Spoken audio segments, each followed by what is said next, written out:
magnifié dans sa toute-puissance, Seigneur.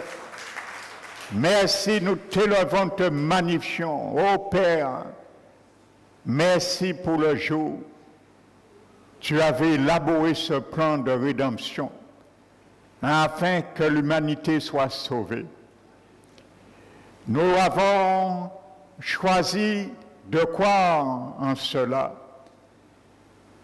et tu as répandu ton salut sur nous.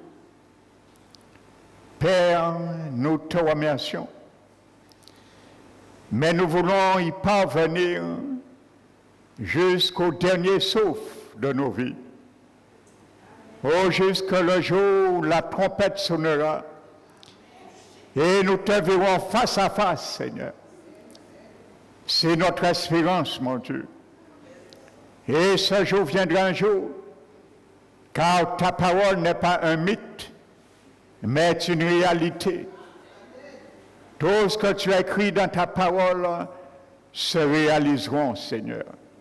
Personne ne pourra empêcher cela, car tu es celui qui a parlé. C'est pour cela, ce matin, dans ce lieu, que tous les oreilles s'inclinent à l'entendement de ta voix qui parlera ce matin, à travers ta parole. Je me réjouis encore, mais avec crainte et tremblement, Seigneur, d'être ta bouche ce matin dans ce lieu. Que la puissance et l'onction de ton esprit, Seigneur, se répand sur ma vie, afin de donner la nourriture fraîche ce matin, de la part de ton esprit, sur qui je m'appuie. Merci, Seigneur, d'ouvrir un cœur. Merci, Seigneur, de faire chaque heure ici un terrain propice, favorable, pour recevoir avec douceur la semence qui sera semée ce matin. Merci, mon Dieu. Nous t'élevons, te magnifions. Je prends autorité ce matin, au nom puissant de Jésus-Christ de Nazareth, d'empêcher tout esprit malfaisant, malsain, qui pourrait empêcher une âme d'entendre ton conseil ce matin. Je vous chasse dans ce lieu maintenant, au nom de Jésus-Christ. Merci, mon Dieu, pour tes anges qui sont là avec nous. Nous t'élevons, te magnifions, Père. Au nom de Jésus-Christ. Amen. Amen.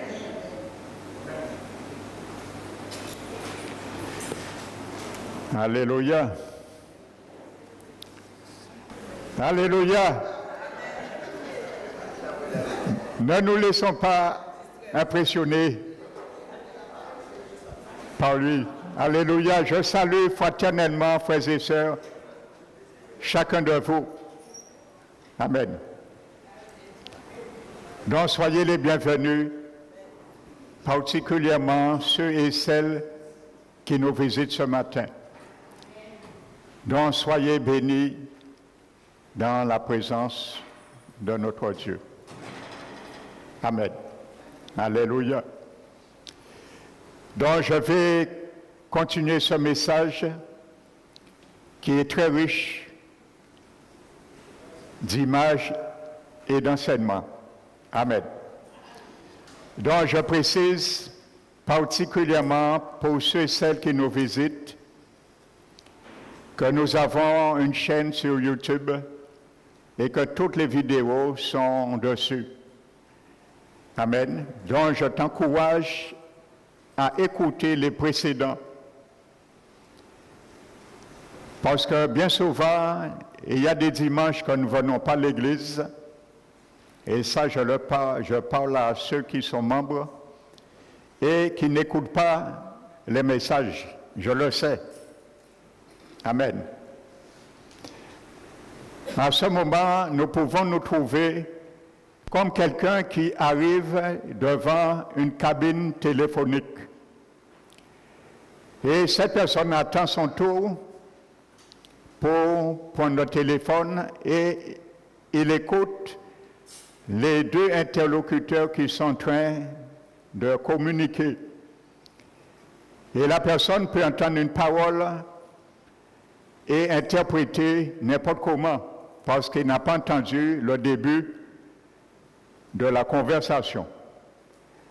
Donc ne soyons pas ceux et celles qui se trouvent dans ce rang. Amen. Donc vous tapez sur YouTube « Parole qui restaure » et vous avez le site. Amen. Donc je ferme la parenthèse. Donc dimanche dernier, je m'étais arrêté et je vais encore arroser sur ces 3 points. Amen. C'est trop important pour nous, pour passer rapidement dessus. C'est sur la ceinture que Jésus nous a dit de mettre pour ce voyage, sur les 2 habits. Amen. Et également sur la nourriture que nous avions parlé. Donc j'insiste, vous savez, la parole de Dieu nous disait dans l'évangile de Marc, le chapitre 15, que les 2 brigands sur la croix, les 2 malfaiteurs, disaient la même chose à Jésus, que les pharisiens et les scribes disaient. Nous le retrouvons dans l'évangile de Luc, chapitre 23. Amen.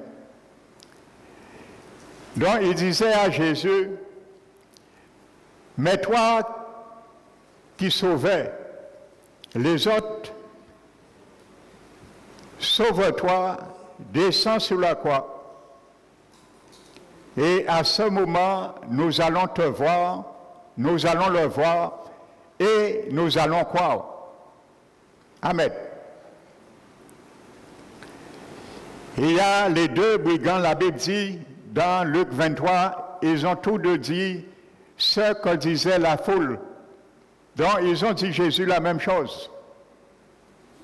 Amen. Mais il y a un qui s'est ressaisi, et je disais, je ne vais pas reprendre, qu'il a compris que la meilleure place, c'est rester sur la croix.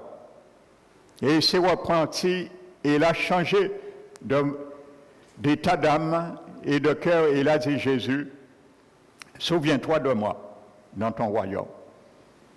Et il a rebiffé l'autre, que c'est justice pour nous, que nous subissons nos crimes. Amen. Donc l'autre voulait descendre. Amen. Il dit, Jésus, sauve-toi et sauve-nous. Alléluia. Mais il y a quelque chose qu'il a oublié et nous ne devons pas oublier cela. Mais si Jésus était descendu sur la croix, qui est-ce qu'il aurait pu sauver? Personne. Il dit, descends sur la croix et sauve-nous. Mais si Jésus était descendu sur la croix, ça voudrait dire que Jésus était déjà crucifié. Il avait déjà les clous. Amen. Donc, pour que Jésus puisse obéir à ce malfaiteur, il devait retirer les clous, se décrucifier et ensuite descendre. Alléluia. Et vous savez, il y a beaucoup d'enfants du Seigneur aujourd'hui. Ils ont des années avec le Seigneur et leur vie décrit sur les messages d'une manière implicite. Parce qu'en disant Jésus de retirer les clous qui sont sur ses mains, on dit à Jésus, lorsque tu retireras les clous qui sont sur tes mains, dans tes mains, je ne pourrai pas crucifier la chair. Alors descend Jésus sur la croix. Alléluia. Si Jésus était descendu, personne ne pourrait crucifier la chair.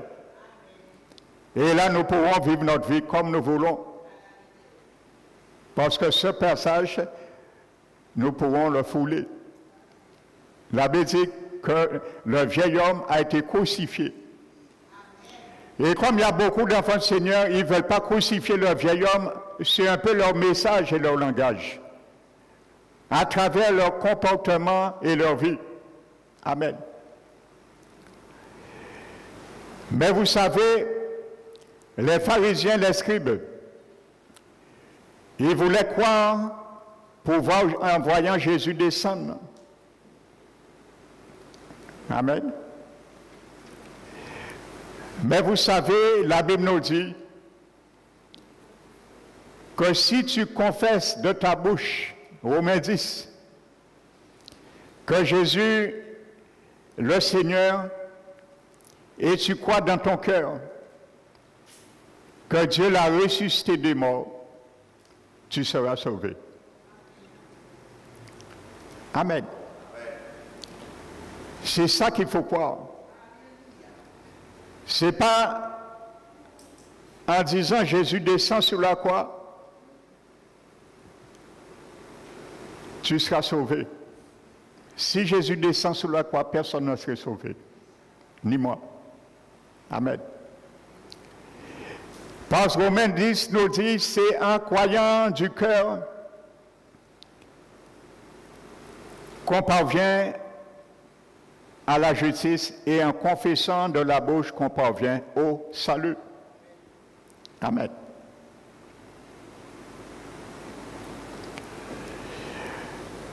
Vous savez, frères et sœurs, je vous dis, c'est lamentable aujourd'hui. L'Église du Seigneur dans le monde entier est malade. Vous savez, j'entends de temps à autre des témoignages des gens qui ont fait des expériences avec le Seigneur. C'est que ce que Jésus dit. C'est attristant. L'Église du Seigneur est malade. Maladie spirituelle.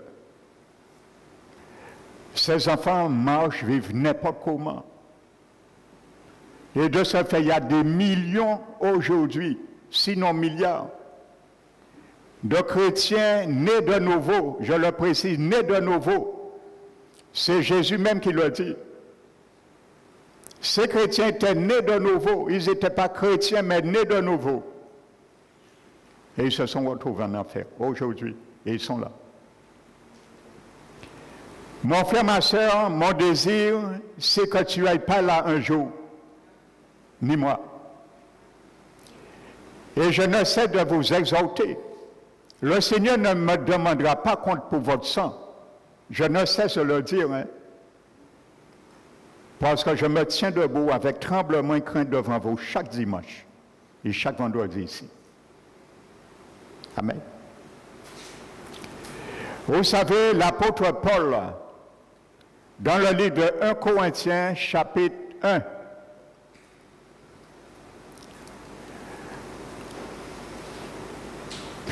il dit, les Juifs demandent des miracles. C'est ça que les scribes et les pharisiens disaient à Jésus. Le miracle pour eux, pourquoi? Descends sur la croix, sauve-toi, et nous allons croire. Parce que nous allons voir. Amen. Et Paul dit, et les Grecs, ou les païens, demandent, cherchent la sagesse. Mais écoutez ce que Paul dit, frères et sœurs. Il dit nous. Ça, le nous, je suis dedans.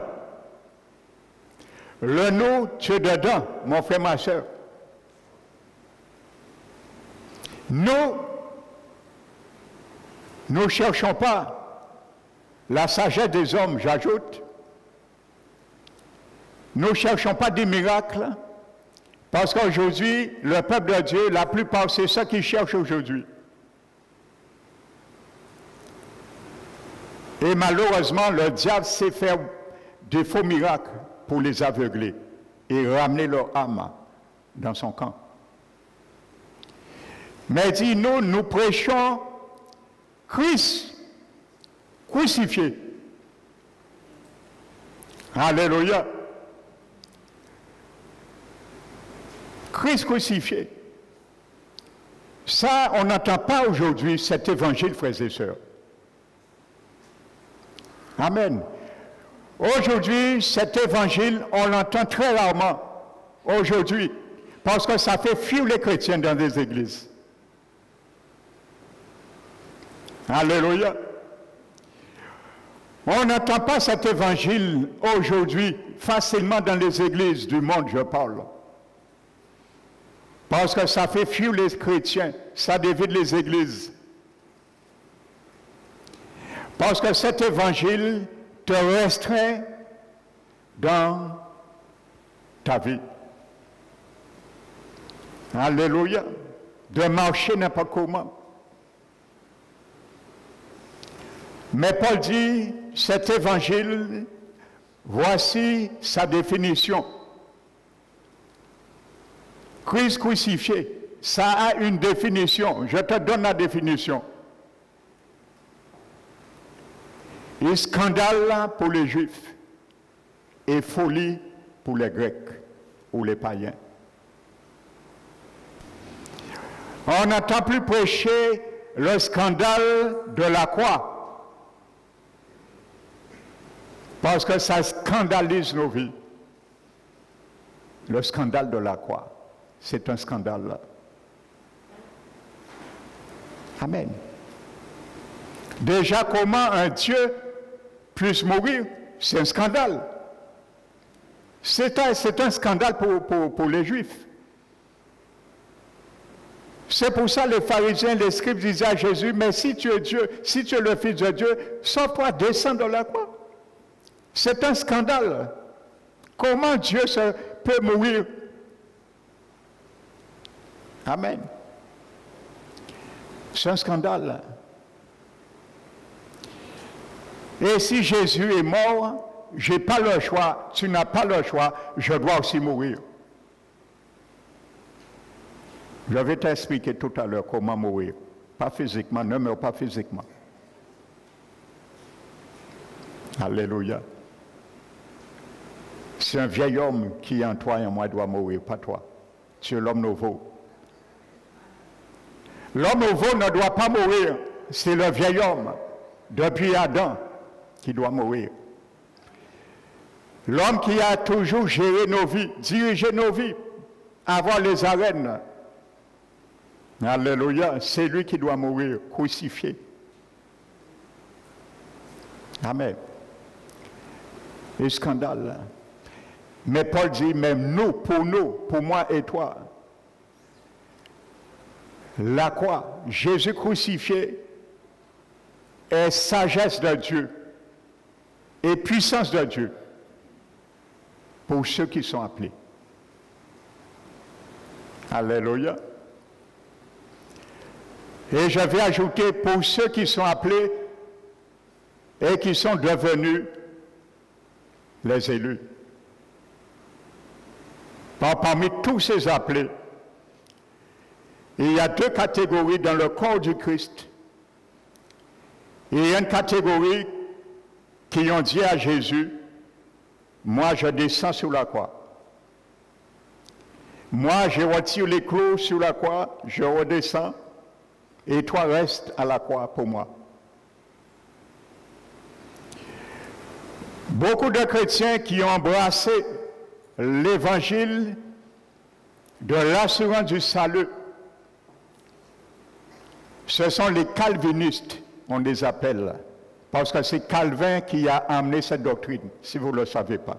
Calvin, qui a amené cette doctrine, cette théologie, l'assurance du salut. Ce sont des calvinistes. Amen. Il dit, Jésus, toi, continue à rester sur la croix pour moi, mais moi je descends. Alors comme tu as été crucifié pour moi, alors continue à rester sur la croix pour moi. Et moi je reprends ma vie. Alléluia. Paul a dit, celui qui est en Christ, il a crucifié la chair, le vieil homme et toutes ses convoitises. Si tu dis Jésus reste à la croix pour toi, et toi tu reprends ta vie, comment tu vas crucifier les mauvais désirs de la chair? Explique-le-moi. Celui qui est en Christ, il a crucifié la chair avec tous ses convoitises et ses désirs. Amen. Et la deuxième catégorie de ces appelés, c'est celui qui a fait comme le brigand repentant. Ils acceptent que la croix, même si c'est une folie, mais la folie de Dieu est plus sage que la sagesse des hommes. Comme Paul l'a dit. Alléluia. Parce que dans la folie de Dieu, il y a la sagesse. Parce que pour nous qui avons été appelés, sagesse de Dieu et puissance de Dieu. Alléluia. Donc voici ce qu'aujourd'hui on n'entend pas beaucoup. Et c'est pour ça qu'il y a beaucoup de brebis qui sont garés dans la bergerie.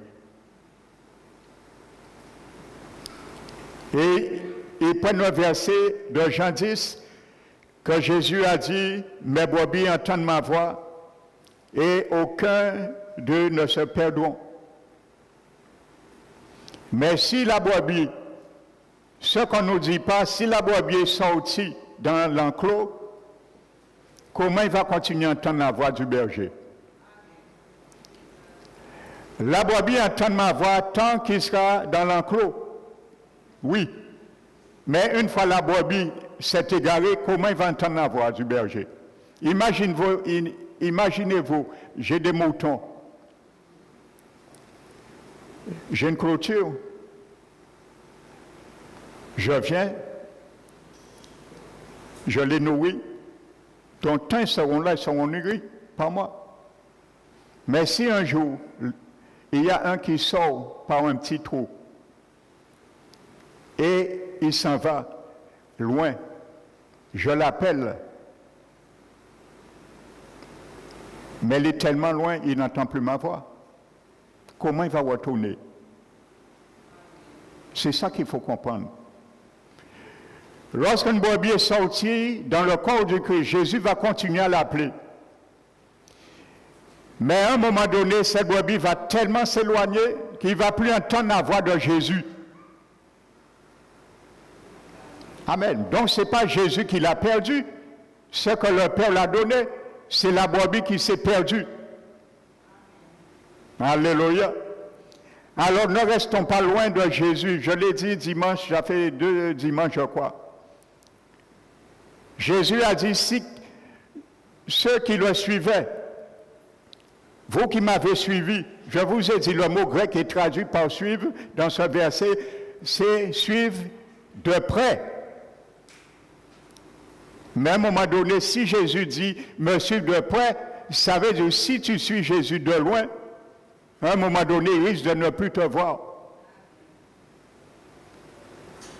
Alléluia. Vous savez, la Bible nous dit dans l'épître d'Éphésiens, le chapitre 1, je crois, en parlant de nous, il dit, en parlant de Jésus, et c'est par lui, en lui, après avoir entendu la parole de la vérité, l'évangile de votre salut. Il y a un évangile qui donne le salut, le vrai évangile. Pas un évangile calvaudré, falsifié, comme Paul le dit dans 2 Corinthiens 2. Amen. La parole de l'Évangile, il a dit en lui, vous avez cru. C'est ça que Jésus demande aux scribes et aux pharisiens qui voulaient croire lorsque Jésus va sortir de la croix. Non, Jésus nous dit, je reste sur la croix, parce que je vais te sauver. Mais toi, tu n'as pas besoin de me voir descendre, tu as besoin de croire sans me voir descendre. En lui, vous avez cru. Alléluia. Le jour où j'ai cru, en 79, j'ai cru à Jésus. Je me suis converti en 79. Aujourd'hui, ça fait 45 ans de conversion que j'ai. Je marche avec Jésus. Je suis encore là. Et je continue à marcher avec lui toujours. Parce que c'est un choix que j'ai fait. J'ai connu dans ma vie, dans mon parcours, dans mon voyage terrestre, comme Jésus nous l'a demandé, des hauts et des bas. Mais je continue, parce que j'ai ma course achevée. Et je ne tiens à m'arrêter pour quiconque, et avec quiconque, parce que j'ai fait un choix. Quoi ça me coûte, c'est mon choix. Le choix que Jésus m'a demandé de choisir, je l'ai choisi. Alléluia. Il m'est arrivé de tomber très dur, mais le Seigneur m'a relevé. Parce que j'ai toujours voulu aller et continuer. Et ça m'est arrivé de trébucher à cause des doctrines de démons que j'ai incurgitées dans ma vie. Ce qu'aujourd'hui, qui pérille dans le monde, l'assurance du salut, on me l'a prêché pendant 18 ans dans une église. 18 années dans une église j'étais, on me l'a prêché ça. Mais il fallait un jour, je me batte pour sortir dans ce filet et vomir cette doctrine. Et ma vie a pris toute une autre tournure jusqu'à ce jour. Alléluia.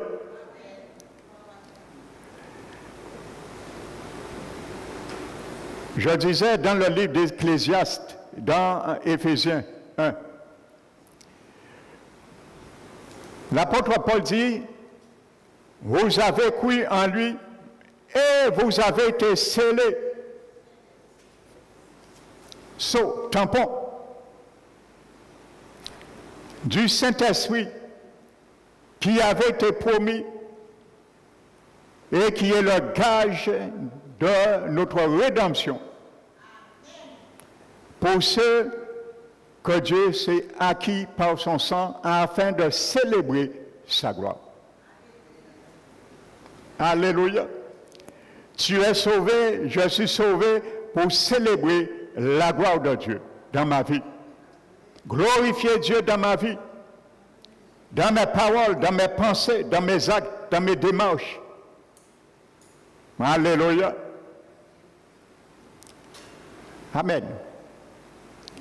Le mot grec est traduit dans ce verset par scellé. C'est un mot grec ancien, dans le grec moderne. C'est le mot arabon. Ce mot arabon, on le retrouve dans le grec moderne. Ça veut dire bague de fiançailles. Amen. Alléluia. Donc, le jour où j'ai accepté Jésus, le jour où j'ai d'accepter la croix de Jésus, le Seigneur m'a fiancé avec lui. En vue de mariage. Mais je ne suis pas encore marié. Tu n'es pas encore marié avec Jésus. Tu es fiancé. Alléluia. Ce mot arabon ne veut pas dire bague de mariage. Bague de fiançailles. Ne mélangeons pas les choses. Alléluia. Lorsque deux juifs étaient fiancés, les fiançailles pouvaient être rompues s'il y avait acte d'adultère. Et même c'était sanction de la mort à l'époque.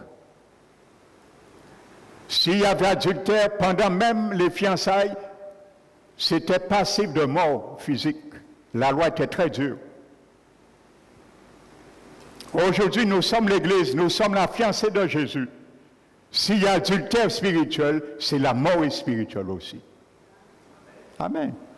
Quand tu veux l'entendre ou pas, ce n'est pas la doctrine du pasteur Emmanuel, c'est la doctrine sainte, l'évangile de votre salut que vous avez accepté. Alléluia. Amen. Mais pour cela, pour ne pas mourir spirituellement, il faut aimer la croix. Nous avons choisi la croix. Jésus ne nous a pas trompés, frères et sœurs. Il ne m'a pas trompé, tu n'as pas trompé. Jésus a posé des conditions avant de le suivre. Et il a dit, si quelqu'un veut venir après moi, Jésus ne m'a pas dit, viens après moi. Il ne m'a rien dit. Il m'a fait accepter et ensuite il m'a dit. Il a mis les conditions avant. Il les a posées. Si quelqu'un veut venir après moi, qu'il renonce à lui-même, ça veut dire qu'il hait la manière dont son âme vivait avant. Quand Jésus dit qu'il hait sa vie, dans le grec, qu'il hait son âme. Il faut avoir un dégoût, un dédain de notre ancienne vie, notre ancienne façon de faire et de marcher, de vivre avant, lorsque nous étions païens, non convertis. Qui renonce à lui-même, qui se charge de sa croix. Mais Seigneur, on peut même commencer par tes jaloux. Qui se charge, qui a dit ça? Le pasteur Emmanuel. Jésus. Tu as une croix à porter. J'ai une croix à porter. C'est Jésus qui l'a dit, hein? Qui se charge de sa croix. Pas de la croix de Jésus. Jésus a porté sa croix. Jésus a été crucifié sur sa croix. Mais il te dit maintenant, en tant que souverain sacrificateur, je suis un sacrificateur, tu dois me suivre et faire comme je te dis. N'oubliez pas, tu es un sacrificateur, je suis un sacrificateur. Amen. La croix que Jésus me dit de porter va me permettre de marcher comme Jésus veut que je marche. Parce que la croix de Jésus était pesant. Il y avait tous les péchés de l'humanité sur cette croix. C'était pesant pour lui. Les circonstances, le diable et les démons ont essayé de faire Jésus pendant son pèlerinage terrestre, ses 3 ans et demi de ministère, et avant, même 30 ans avant qu'il rentrait dans son ministère. Essayer de faire Jésus pécher dans tous les aléas, dans tous les registres de l'homme adamique. Alléluia. Vous pensez le jour que la femme est venue au pied de Jésus et en train de caresser les pieds de Jésus, un mauvais désir ne pouvait pas monter dans le cœur de Jésus. Il était homme, comme toi et moi. Il pouvait pécher là. Frères et sœurs, essayez d'imaginer ce que Jésus a souffert. La Bible dit qu'il a été tenté comme nous en toutes choses. Satan a dû tenter Jésus de commettre l'adultère. Frères et sœurs, toutes sortes de choses. Parce qu'il y avait quelqu'un, un homme, sur qui le diable s'apitoyait le plus, c'est bien Jésus. Mais il n'a jamais péché. Ni en pensée, ni en acte, ni en secret dans son cœur. Alléluia. qui me suivent, qui se chargent de sa croix et qui me suivent. Alléluia. Qui me suivent. Parce que Jésus est le précurseur. Il a porté la croix. Alléluia. Imagine-toi, Jésus, le pédagogue, il a sa croix. Il le porte. Et nous sommes derrière avec une croix aussi. Alléluia. Donc lorsque nous voyons Jésus trébucher comme ça, nous savons que c'est lourd et ça peut nous amener à trébucher comme ça. Mais en même temps, nous voyons Jésus se redresse, il se fortifie. Donc je vois que si Jésus l'a fait, il est devant moi, je prends exemple sur lui, je veux me redresser, j'aurai le courage, la force, la capacité de me redresser et de continuer aussi. Alléluia, il nous a précédés, il est le précurseur. Alléluia. Si tu as tendance un jour d'arrêter, de déposer la croix, tu as vu Jésus un moment à déposer, il y a Simon de Cyprès, il a aidé, parce que Jésus était homme. Tu vas voir que toi, si tu as tendance à déposer la croix un jour, Jésus est là maintenant, c'est lui qui viendra. Il va le relever et il va le remettre pour toi. Et il va dire, si tu te coupes trop, tu risques de te faire mal, alors je vais le lever pour toi, mais je ne vais pas l'apporter pour toi. Je vais le lever, t'aider pour le remettre sous tes épaules, afin que tu continues. Alléluia. Voici l'exemple excellent que Jésus nous montre. Mais ne disons pas, Jésus, reste à la croix et moi je descends et je mène ma vie. Non, ça ne marche pas avec Jésus. Alléluia. Vous savez, je disais que Dieu nous fiancie lorsque nous venons à lui. Dans le livre des Cantiques, le chapitre 4, il y a une image qui illustre Éphésiens 1, nous venons de lire. La Bible dit que Salomon, en parlant de sa fiancée, c'est Jésus qui parle à son église, sa fiancée. Et il dit, tu es un jardin fermé. Amen. Ma sœur, ma fiancée. Une source fermée. Une fontaine scellée. Amen. Dans l'original, tu es un jardin fermé. Le mot fermé, littéralement, par des barreaux. Vous voyez, c'est comme si Dieu nous montre que c'est vraiment scellé. Personne ne doit venir autre que lui. Amen. Nous devons être le jardin de Jésus. C'est ce que le livre des Cantiques, chapitre 4, nous fait comprendre. Tu es un jardin fermé, je suis un jardin fermé, ma vie est un jardin fermé, ta vie est un jardin fermé, ta vie, ma vie est une source fermée. Une source fermée. Jésus seul qui doit rentrer dedans. Fermé. Tu dois ouvrir cet enclos uniquement quand je viens me ressourcer. Parce que tu es une source. Et cette eau que je veux me ressourcer, c'est mon eau qui est en toi. Alléluia. Donc voici l'image un peu rhétorique que Jésus montre.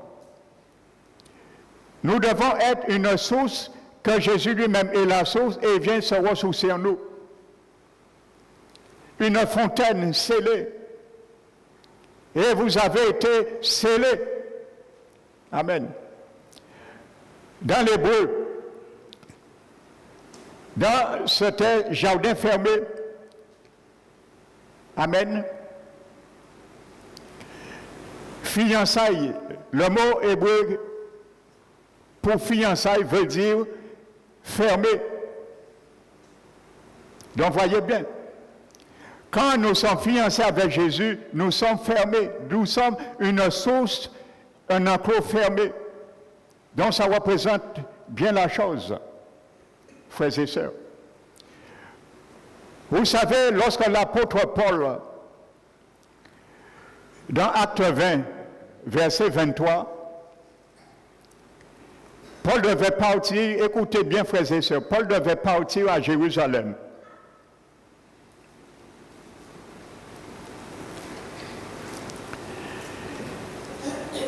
Il dit, moi je dois,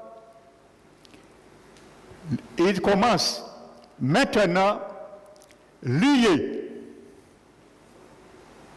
par le Saint-Esprit. Amen. Paul commence à dire, il est lié par le Saint-Esprit. Alléluia, mon frère, ma soeur. Dis à celui qui est à tes côtés, ne sors pas dans la présence de Dieu.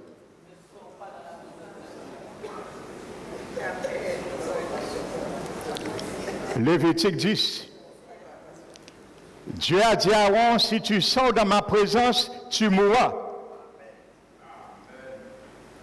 Amen. Alléluia.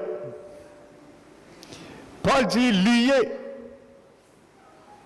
par le Saint-Esprit. Je suis lié à un serment. Tu es lié à un serment de ne jamais sortir dans la présence de Dieu. Amen.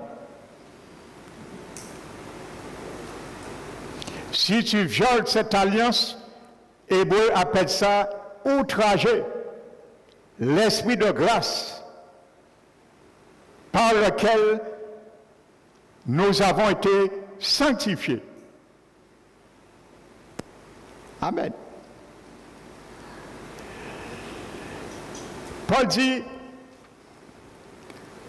je dois descendre,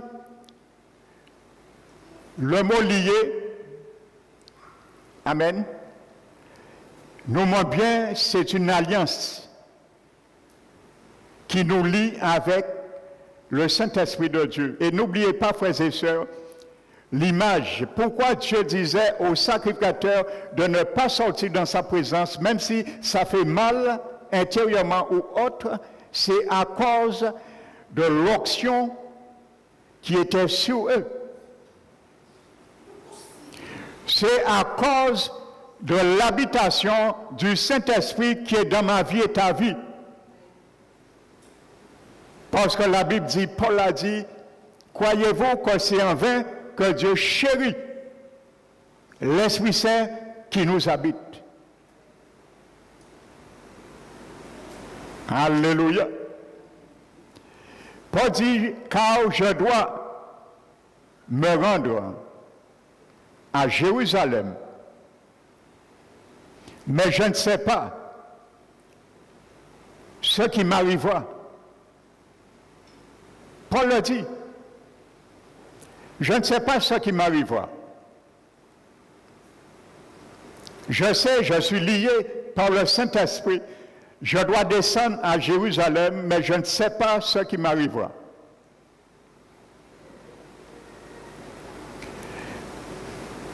Vous savez le mot alliance.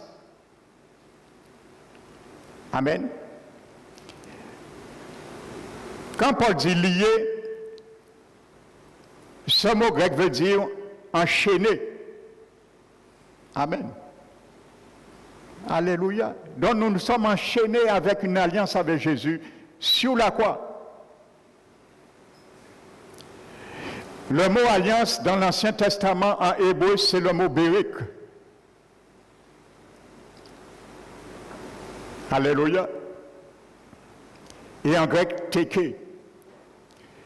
La racine hébraïque du mot bérit veut dire enchaîner. Quand Dieu parle d'une alliance, ça veut dire que tous ceux et celles qui rentraient dans l'alliance étaient enchaînés avec les clauses de l'alliance et avec Dieu. La racine de ce mot hébraïque, alliant, veut dire enchaîner. Donc Pierre, Paul montre bien qu'il est enchaîné dans une alliance, il n'a pas le choix. Et il dit, je ne sais pas ce qui va m'arriver. Mais il dit, de ville en ville, le Saint-Esprit m'a averti, alléluia, le Saint-Esprit de ville en ville m'a averti, m'a annoncé de m'attendre que je sois dans les liens et dans les tribulations. Amen. Les liens et les tribulations. Il annonce. Pourquoi enchaîner avec l'Esprit Saint? L'Esprit Saint ne l'a pas épargné. Parce qu'une fois en Christ, c'est bon, on ignore le diable. On n'a aucun combat à faire, comme j'expliquais vendredi, en introduction avant la prière. Mais voici ce que Paul dit. Je veux que ça soit ta réponse et ma réponse aujourd'hui. Voici la réponse de l'apôtre Paul, frères et sœurs. Il dit, mais moi, je ne fais aucun cas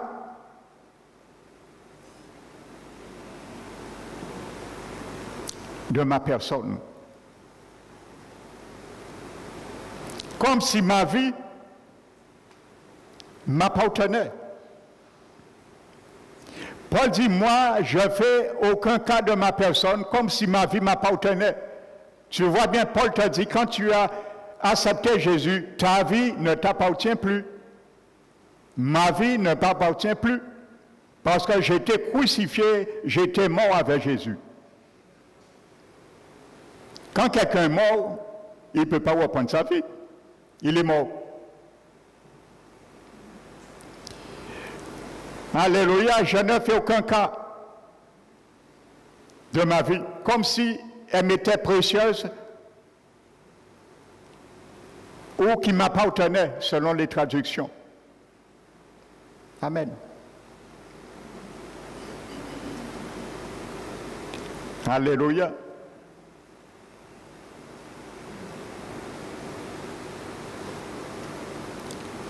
Je ne fais aucun cas de ma vie.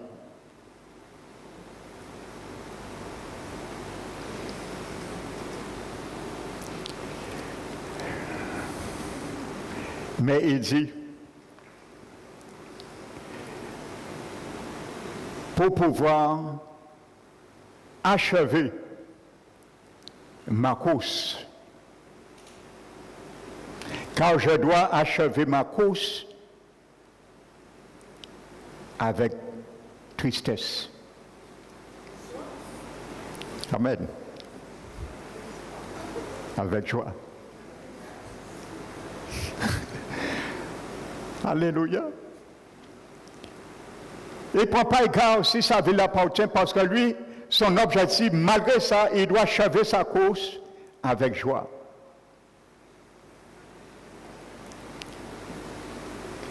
Et accomplir l'œuvre, le ministère pour lequel il a été envoyé. Prêcher l'évangile de grâce de Dieu. Mon frère, ma soeur, il y a des choses, l'Esprit Saint va nous amener, frères et sœurs. N'oubliez pas, Jérusalem veut dire la cité, en hébreu, la cité de la paix. Amen. La cité de la paix. Quand nous allons essayer à chaque fois dans notre vie d'être en paix avec Dieu, attends-toi dans un domaine de ma vie, de ta vie, être en paix avec Dieu. Alléluia. Ça veut dire qu'il y a des circonstances que nous aimons et Dieu n'aime pas à un moment donné, nous prenons conscience là et nous voulons être en paix avec Dieu dans ce domaine. Attends-toi à des tribulations dans ta chair. quand tu auras un combat à mener. Et l'Esprit Saint va te lier avec lui pour y aller jusqu'au bout. Amen. Alléluia.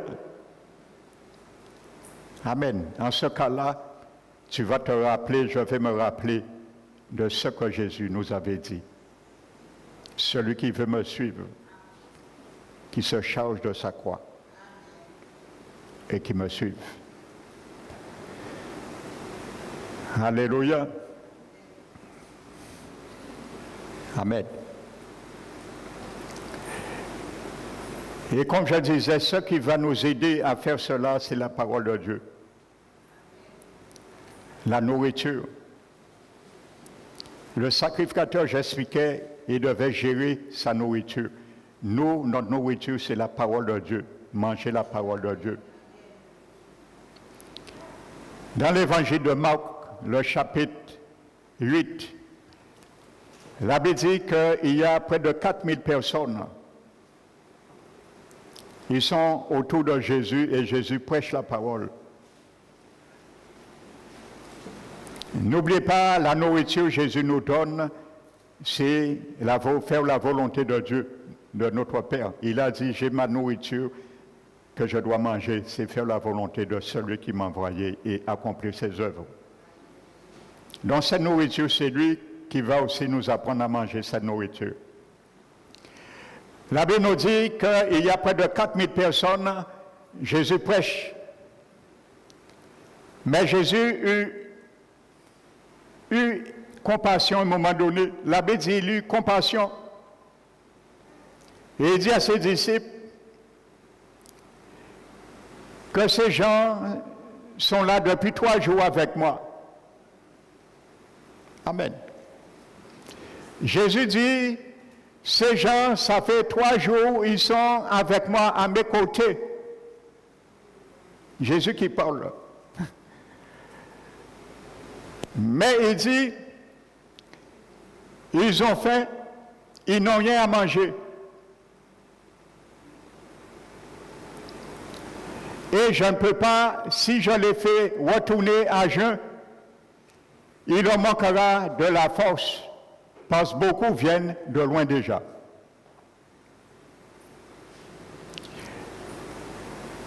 Si aujourd'hui le Seigneur Jésus nous disait, mon frère, ma soeur, il te disait, il me disait,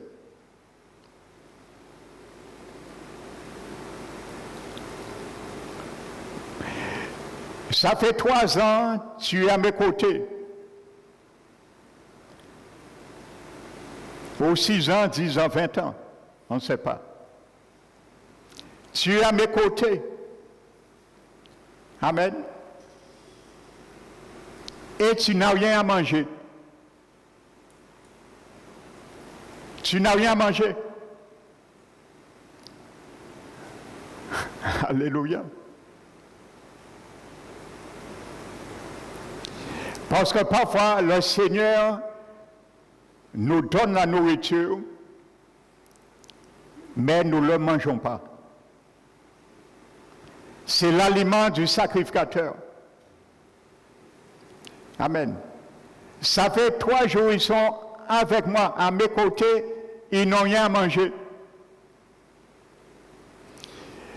Aujourd'hui, Jésus peut se permettre de dire ça dans son Église des derniers temps.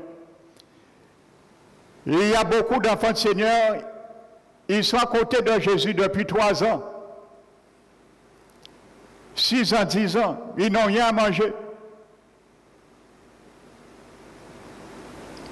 Parce que la parole qu'ils entendent, ils ne la mangent pas.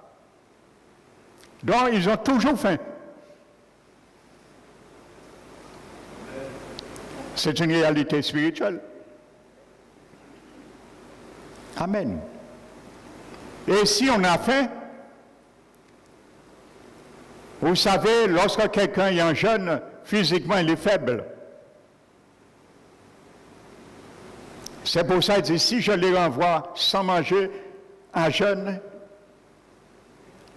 ils manqueront de force. Donc, si tu ne te nourris pas de ce que tu entends particulièrement le dimanche, Tu seras toujours en train de chercher la nourriture. Parce que tu ne te nourris pas. Tu seras toujours faible. Je serai toujours faible spirituellement. Amen. Et il nous manquera toujours de la force. Et nous ne pourrons pas lutter avec cette manque de force, cette carence avec le diable, ni notre nature pécheresse. Parce que c'est la parole de Dieu, notre nourriture de notre esprit et notre âme. Si mon âme n'est pas nourrie spirituellement, si ton âme n'est pas nourrie spirituellement, comment tu vas contre-attaquer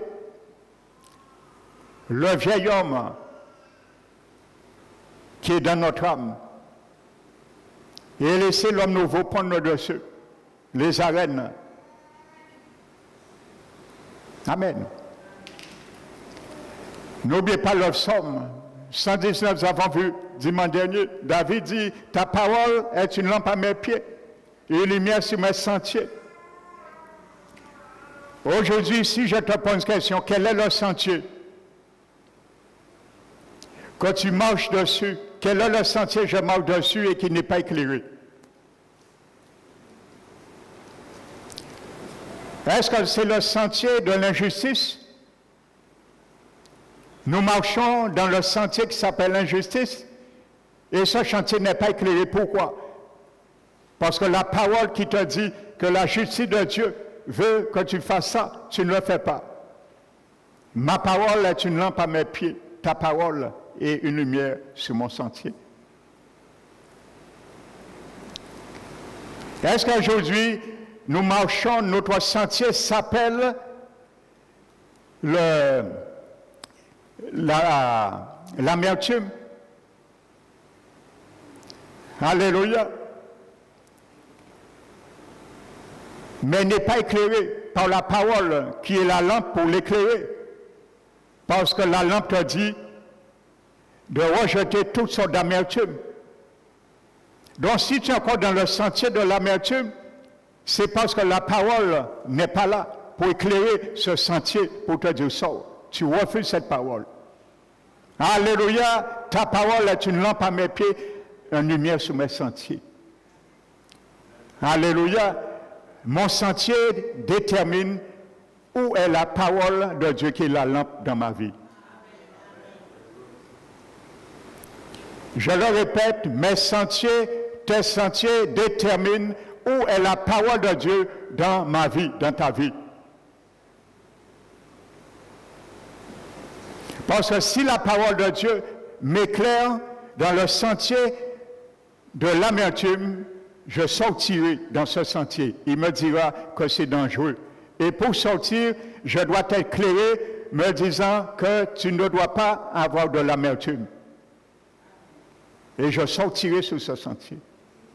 Prends n'importe quel exemple qui concerne ta vie. Tu connais mieux tes sentiers que moi je les connais. Je connais mieux mes sentiers que tu les connaisses. Mais que chacun traite ses sentiers. Et pour cela, il faut passer par la croix. La croix. C'est la croix qui permettra à ma lampe, à la parole de Dieu, d'éliminer mes sentiers. C'est la croix qui permettra à la parole de Dieu, la lampe, d'illuminer mes sentiers, tes sentiers.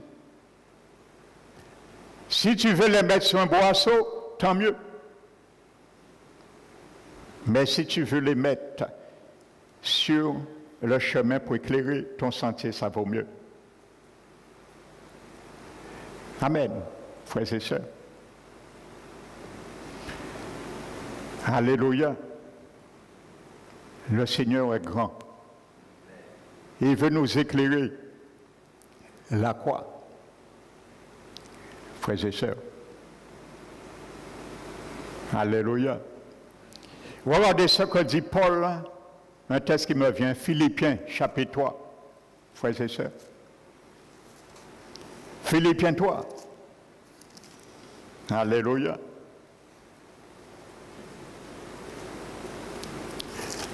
Amen.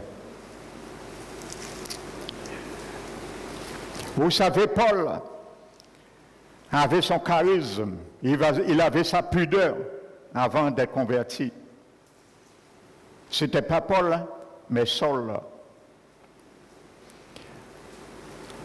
Mon frère, ma soeur, en moi, il y a toujours un Saul et un Paul. En toi, il y a toujours un Saul et un Paul. Et le Saul n'est pas Paul et le Paul n'est pas Saul. Alléluia. Le Saul, c'était l'ancien moi, l'ancienne vie. Le Paul, c'est l'homme nouveau, la nouvelle vie en Christ. Le Saul, c'est les anciennes choses. Amen. Que nous devons considérer passées, qui veut dire que nous ne devons plus les atteler dans nos vies. Le Paul, c'est ces choses passées qui sont devenues nouvelles pour moi. Et je dois les rendre nouvelles chaque jour dans ma vie. Pas en parole, mais en acte. Alléluia. Mais Paul dit, moi, maintenant, je considère ce que je considérais comme des gains. Amen. Paul dit, je considérais ces choses comme des gains. Des choses que je gagnais, des avantages, des succès. Amen. Combien aujourd'hui, parmi le peuple de Dieu, parmi nous, nous considérons encore des choses comme des gains? Ma pudeur, c'est mon gain. Je ne veux pas perdre ça. Amen. Il y a des enfants du Seigneur pour ne pas aller à la croix, pour consécuter la croix. Lorsqu'il y a un conflit, personne ne veut perdre. Et le conflit perdure. Amen. Surtout dans les couples. Amen.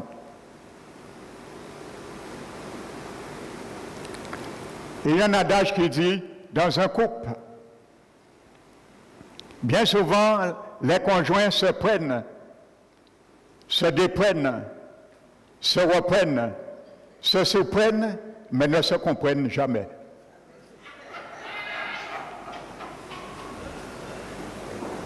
Tout le monde veut gagner. Mais Paul a arbitré, aussi bien dans les couples et dans les conflits de l'Église. Et il dit, mais pourquoi ne vous laissez-vous pas dépouiller un peu pour arrêter avec ça? Pourquoi ne subissez pas quelque injustice pour arrêter avec ça? Tu as raison, arrête, donne ta raison à l'autre. Prie pour elle, pour lui, et Dieu fera. Amen. Ce sont des gains, frères et sœurs. Nous gardons ces gains dans nos vies, des années de conversion parfois. Alléluia. Regarde aujourd'hui quel gain que tu chéris encore. Quand je regarde quel gain je chéris encore. Mais Dieu veut que quand tu rentres aujourd'hui chez toi, quand je rentre, considère cela comme une perte pour gagner Christ à la croix. Perds ce gain à la croix. Alléluia, et tu trouveras de meilleur. La croix est faite pour nous rendre meilleurs. Malheureusement, c'est l'inverse aujourd'hui. Et Paul l'avait dit. Paul avait prophétisé 2000 ans sur nous, l'Église des derniers temps. Et il avait dit, lorsque vous vous assemblez, ce n'est pas pour devenir meilleur, mais pour devenir pire.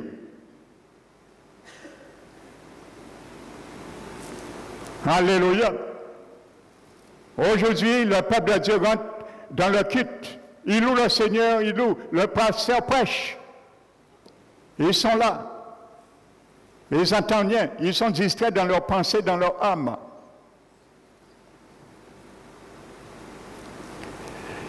Et lorsqu'ils sortent, leur premier langage,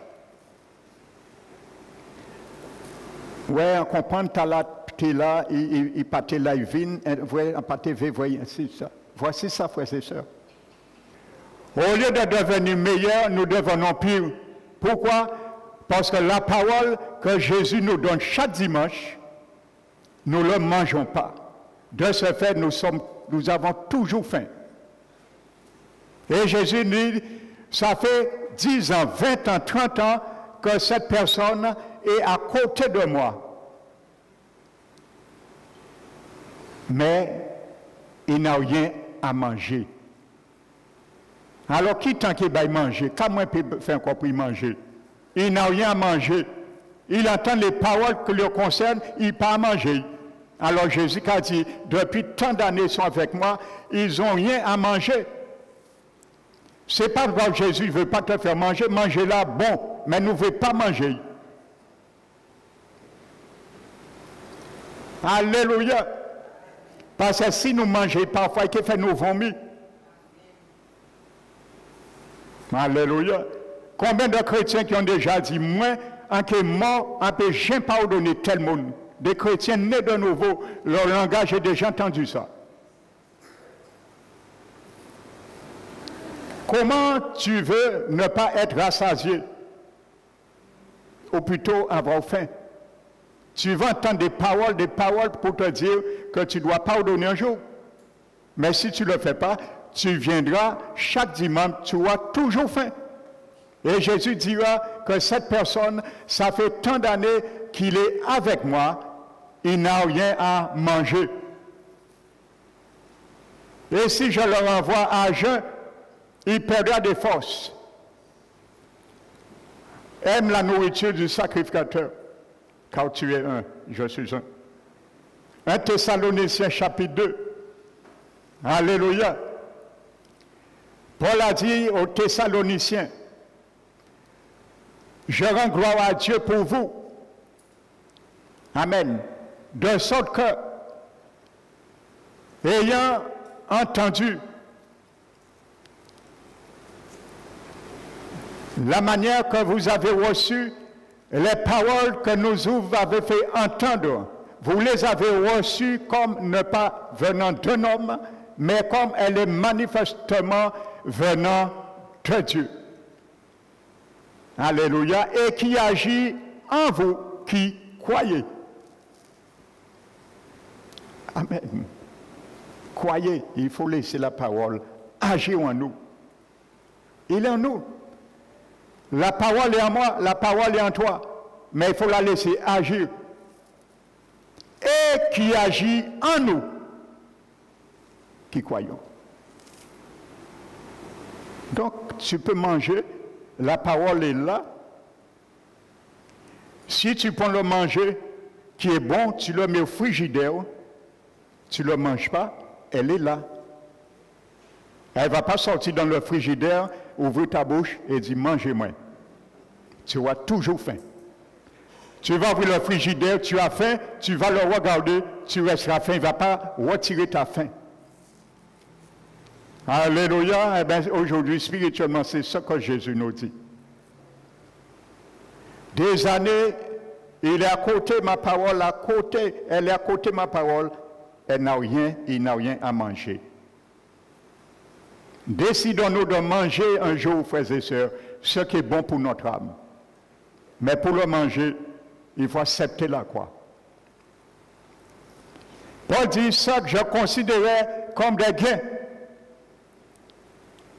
Amen. Maintenant, je les regarde comme une perte. Il faut savoir perdre pour gagner.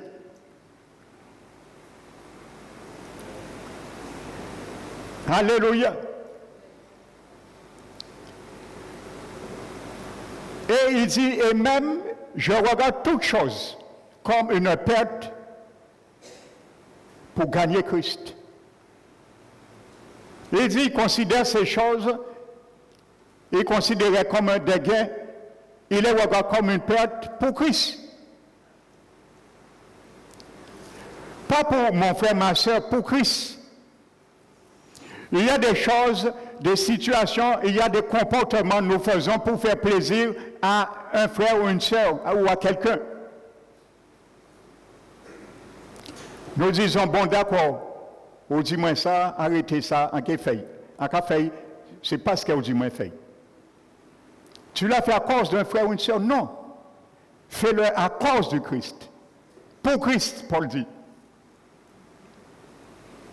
Amen. Pour Christ, il faut le faire.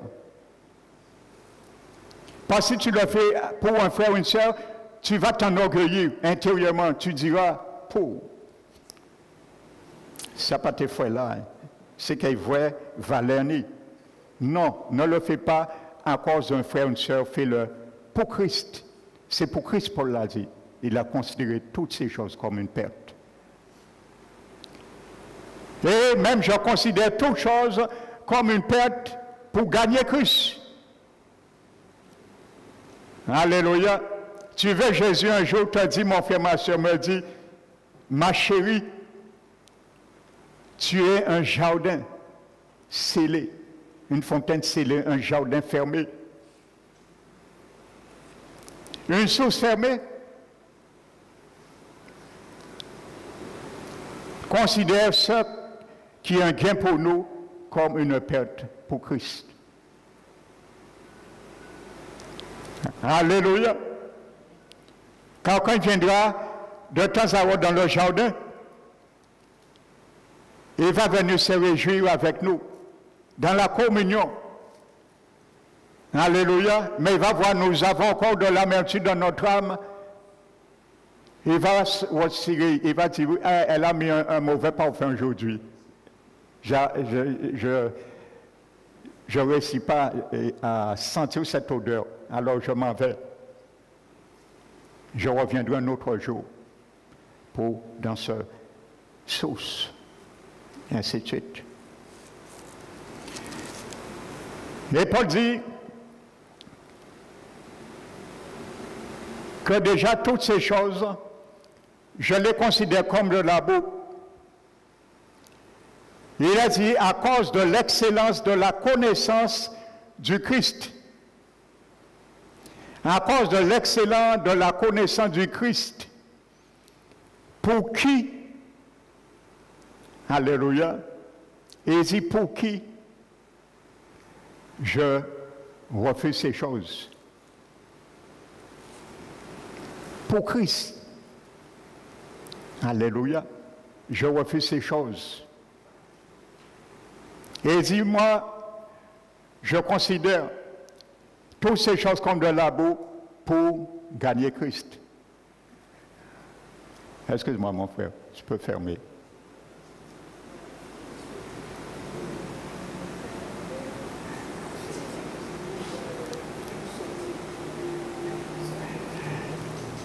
Amen.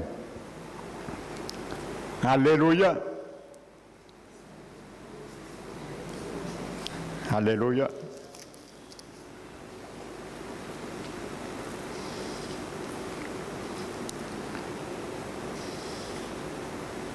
Amen. Donc il dit ainsi, je connaîtrai. Donc voyez frères et sœurs, la vraie communion avec Christ, ça passe à la croix. Et il dit ainsi, je connaîtrai Christ. Amen.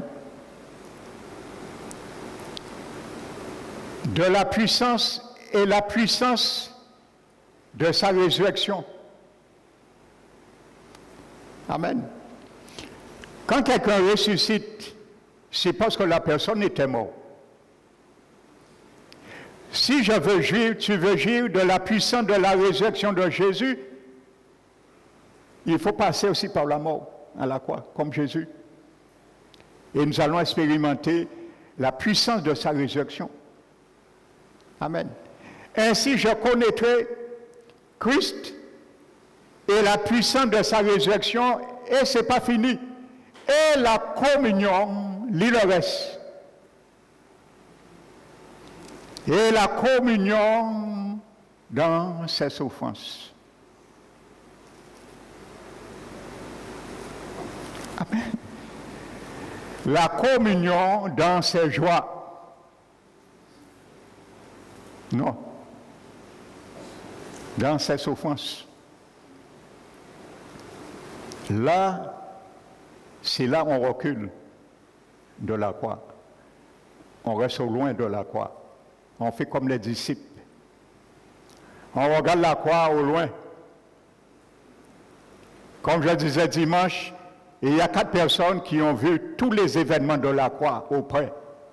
C'était Marie, mère de Jésus, Marie Magdala et l'apôtre Jean. Ils ont bien vu la croix. Qu'est-ce qui s'est passé? Il n'y avait pas d'erreur pour eux. Ils ont bien vu. Amen. Mais ceux qui restent au loin, il y aura toujours des choses, je disais dimanche, qui vont les oublier ou qui vont mal voir, mal réaliser, mal percevoir de la croix.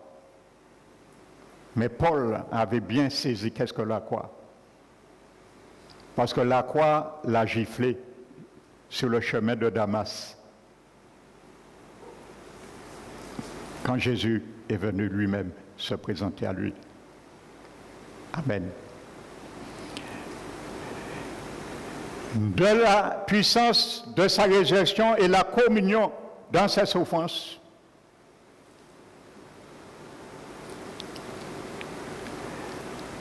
Afin de devenir conforme à lui.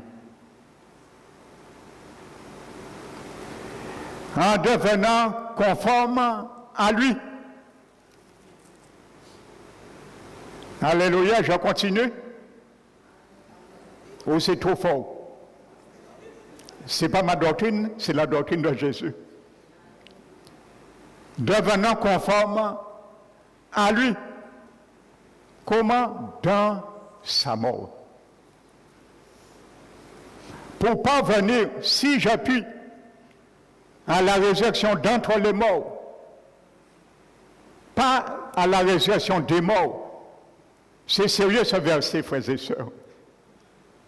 Paul dit, si je puis, moi, malgré ça, parvenir à la résurrection, il met une interrogation même sur sa personne. Alléluia. À parvenir à la résurrection d'entre les morts, pas des morts, parce que la résurrection des morts, c'est pour les damnés. La Bible parle de 2 résurrections.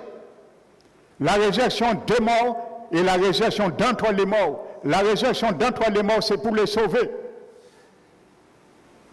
Amen. Si tu es dans la résurrection d'entre les morts, tu es sauvé. Mais si tu es dans la résurrection des morts, tu es condamné. Tu attends le jugement. Amen. D'entre les morts. Parce que tous les morts ne ressuscitent pas en même temps, le jour de la résurrection première. D'entre les morts. C'est une partie des morts qui ressuscitent, d'entre les morts. Jésus a été ressuscité d'entre les morts. Les morts en Christ vont ressusciter d'entre les morts. Et après le millénium, la Bible dit Apocalypse, les morts ressuscitent. Tous les morts ressuscitent en même temps. Amen. Mon frère, ma soeur, ma prière pour moi et toi, que tu sois, je sois, comme Paul dit, si nous pouvons parvenir à la résurrection d'entre les morts. Amen. Ça veut dire, Paul dit, il se bat pour qu'il arrive à être sauvé. Frères et sœurs, l'apôtre Paul qui parle là, ce n'est pas moi. Peut-être je ne suis pas digne de délier les chaussures de l'apôtre Paul. C'est lui qui parle là. Et il dit, de peur, en quelque sorte, implicitement, Paul dit, pour qu'il ne perde pas son salut. Alléluia. C'est pour ça qu'il a dit dans Acte 20, moi je ne fais aucun cas de ma vie, comme si ma vie m'appartenait. Je ne m'appartiens plus. Paul a dit, si je vis maintenant dans la chair, ce n'est plus moi qui vis, mais Christ qui vit en moi. Pourquoi je vais m'interroger lorsque le Seigneur me dit d'amener certaines œuvres de la chair à la croix? Pourquoi m'interroger? Ce n'est pas moi qui vis, c'est Jésus qui vit en moi. Si Jésus me dit de porter cela, le crucifié, je n'ai pas à riposter. Si je riposte, je démontre à Jésus, je vis encore, et ce n'est pas lui qui vit en moi. Paul a dit, ce n'est plus moi qui vis, Le monde a été crucifié à mon égard comme je le suis à l'égard du monde. Nous quitte. Alléluia, soyons quittes avec le monde. Mais pour être quitte avec le monde, avec la chair, avec les mauvais désirs, les péchés que nous faisons encore, le pasteur, les frères et sœurs ne le voient pas, mais Jésus nous voit. Ne meurs pas comme ça, c'est l'enfer qui nous attend, frères et sœurs. Ne jouons pas avec la grâce de Dieu. Ne jouons pas avec la justice et la sainteté de Dieu. Amen. C'est la croix qui fait l'arbitrage. Amen. J'ai été crucifié en ce qui concerne le monde, comme le monde l'est à mon égard. Crucifié. La croix qui fait la différence. La croix fait l'arbitrage entre ce que j'étais et ce que je dois être. La croix, c'est mon arbitre. La croix, c'est ton arbitre, mon frère, ma soeur. C'est le filtre de ma sanctification. La croix, le filtre. Il filtre les impuretés. Mettez une pompe à eau sans filtre. Il va fonctionner bien, mais après un certain temps, on devra appeler un technicien pour la réparer. Parce que ça a bouché avec les impuretés. Il n'y a pas de filtre pour retenir toutes les impuretés. La croix, c'est le filtre de ma sanctification, de ta sanctification. C'est là qu'il filtre les impuretés. La chair, il les freine, il les bloque. C'est pour ça que le Seigneur nous a dit, il faut porter ta croix. Amen. Je m'arrête ce matin, frères et sœurs, à cela. Je vais le relire avec toi ce matin. Verset 10. Ainsi je connaîtrai, Philippiens 3. Ainsi, pas avant.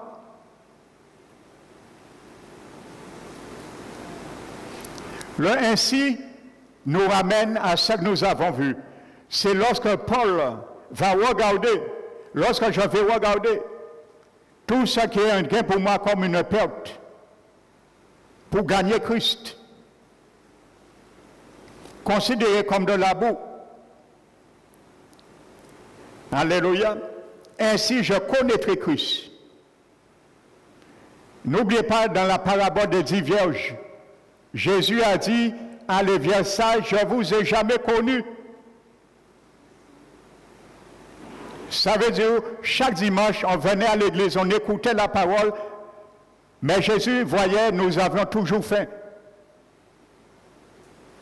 Parce que nous ne mangeons pas la parole. Et c'est la nourriture du sacrificateur. Amen. Nous ne mangeons pas la parole. Jésus a dit, il est toujours faim. Et il retourne chez lui toujours en jeûne. Mais je n'ai pas y arrêter quand même. Mon frère, ma soeur, Jésus te dit, ne jeûne pas pendant 20 ans quand même. Tant de nourriture nous a déjà donné, arrêtons ce jeûne. Ça ne le glorifie pas. Il ne veut pas t'envoyer en jeûne quand tu sors le dimanche. Il veut t'envoyer ton âme bien nourrie. Quand tu rentres chez toi, tu n'as même pas faim physiquement.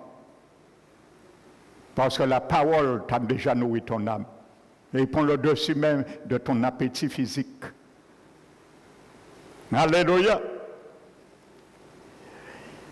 Ainsi, je connaîtrai Christ et la puissance de sa résurrection et la communion de ses souffrances.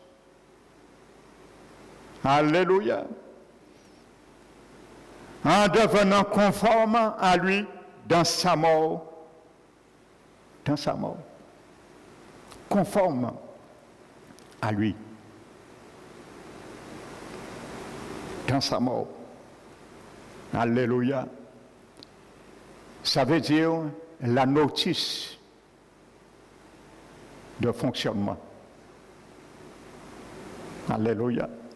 Dimanche prochain, Dieu voulant, je vais vous montrer un texte qui parle déjà dans Lévitique du notice de la croix. Je vais m'entretenir avec ça, te donner cette révélation. la Bible appelle une notice de la croix dans le sacrifice des holocaustes. Ça visait déjà la croix. Ça s'appelle littéralement la notice de la croix. Amen. Je te détaille un peu la notice, ce qui est marqué dans cette notice à travers ce message. C'est cette notice un peu que je m'entretiens avec toi et moi. Amen. Pour parvenir, si je puis à la résurrection d'entre les morts, confesse ce matin, oui Seigneur, je parviendrai à la résurrection d'entre les morts, au nom de Jésus. Amen. Garde ta parole, tu viens de confesser, de sceller dans ton cœur. Amen. Que le nom de